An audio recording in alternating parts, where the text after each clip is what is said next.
ఈరోజు funny jokes ఏంటో చూసేద్దామా? భార్య: ఏమండి, నేను ఈరోజు నుంచి మీతో నేను అస్సలు మాట్లాడదలుచుకోలేదు. భర్త: okay okay, thank you so much, thank you.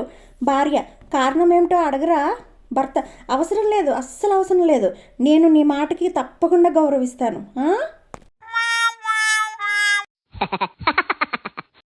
పుట్టింటికి వెళ్ళిన భార్య: ఏమండి, మీరు అర్జెంటుగా వచ్చి నన్ను తీసుకొని వెళ్ళండి ఇక్కడి నుంచి. భర్త: అదేంటే, ఎలాగో పుట్టింటికి వెళ్ళావు కదా, ఇంకో 4 రోజులు ఉండి రావచ్చు కదా. భార్య: అయ్యో లేదండి, ఇక్కడ నాకు చాలా బోర్గా ఉందండి. అన్న, వదిన, చెల్లి, అమ్మ, నాన్నలతో గొడవ పడ్డాను. అదేంటో మీతో గొడవ పడినప్పుడు ఉన్న ఎంజాయ్మెంట్ వీళ్ళతో రావడం లేదండి. ప్లీజ్ అండి, వచ్చి నన్ను అర్జెంటుగా తీసుకెళ్ళండి. భార్య: ఏమండి, వేలి మీద సూదితో పొడిస్తే రక్తం ఎందుకు వస్తుందండి? భర్త: ముందు నా ప్రశ్నకి జవాబు చెప్పు. కాలింగ్ బెల్ నొక్కితే ఇంట్లో నుంచి మనుషులు ఎందుకు వస్తారు, అది చెప్పు ముందు. భార్య: కాలింగ్ బెల్ ఎవరు నొక్కారో చూడటానికి వస్తారు. భర్త: అలాగే రక్తం కూడా ఎవరు పొడిచారో చూడటానికి వస్తుందే, పిచ్చి మొహందానా. భర్త: ఓయ్ డార్లింగ్, ఇల్లంతా ఇంత నీట్గా ఉంది, వాట్సాప్ పనిచేయట్లేదా ఏంటి? భార్య: అదేం కాదులేండి. భర్త ఆశ్చర్యంగా: మరి? భార్య: నా మొబైల్ ఛార్జర్ కనిపించట్లేదండి, దానికోసం వెతుకుతూ ఇల్లంతా సర్దేశానంతే.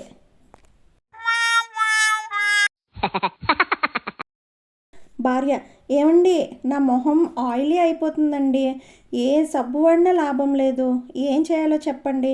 భర్త: అయితే ఒక ఐడియా చెప్తాను విను.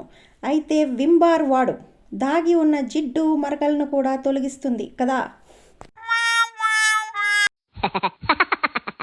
భర్త: ఏమై, నాకు లాటరీ తగిలింది, ఆ డబ్బులతో ఏం చేద్దాం చెప్పు. భార్య: అందులో సగం నాకు ఇచ్చేస్తే మా పుట్టింటికి పోయి హ్యాపీగా కొన్నాళ్ళు ఉంటానండి. భర్త: సరే తీసుకో, నాకు 20 రూపీస్ తగిలింది, ఇందులో ఒక 10 రూపీస్ నీకు ఇస్తున్నాను, తీసుకొని చెక్ అయ్యి హ్యాపీగా ఎంజాయ్ చేసిరా.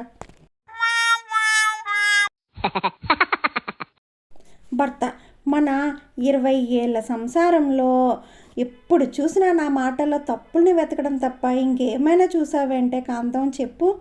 భార్య: 20 ఏళ్ళు కాదు, 21. భార్య: ఏమండి, పెళ్ళి కాకముందు మాత్రం పార్కులకి, సినిమాలకి, రెస్టారెంట్లకి తెగ తిప్పేవారు కదా మీరు, మరి పెళ్ళయ్యాక అసలు ఎక్కడికి తీసుకెళ్ళరేంటండి మీరు? భర్త: ఓసి పిచ్చిదానా, ఎలక్షన్స్ అయ్యాక ఎవరైనా ప్రచారం చేస్తారటనే, ఇది కూడా అంతే. భార్య: ఏమండి, గోధుమ పిండి ఎక్కడి నుంచి తెచ్చారు? భర్త: ఏమైందిరా? భార్య: చపాతీలు అన్నీ మాడిపోయాయండి. భర్త: వాళ్ళ తప్పుల్ని ఎదుటోళ్ళ మీద రుద్దడంలో వీళ్ళను మించిన వాళ్ళు ఉన్నారా అధ్యక్ష? ఈ వీడియో మీకు నచ్చినట్లయితే please like, share and subscribe my channel and keep supporting me. Thank you.